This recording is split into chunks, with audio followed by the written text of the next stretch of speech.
Meskipun saat ini kasus COVID-19 di wilayah Muba sudah mulai mereda, namun pemerintah Kabupaten Muba terus menghimbau warga untuk selalu waspada terhadap ancaman COVID-19 gelombang ketiga. Oleh karenanya, warga Muba diminta tidak lalai dalam menegakkan protokol kesehatan dengan selalu memakai masker saat beraktivitas dan selalu menjaga pola hidup sehat. Dengan meredanya kasus COVID-19 di Muba, bisa memicu ancaman penularan yang lebih tinggi dari sebelumnya, karena banyak warga yang mengabaikan protokol kesehatan.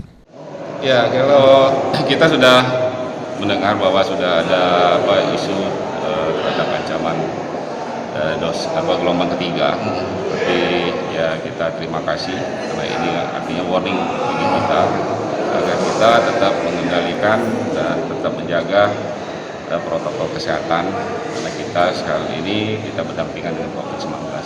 Jadi upaya yang sudah kita lakukan ya kita tetap sosialisasi tentang protokol kesehatan, kemudian tetap melakukan 3T dan percepat vaksinasi.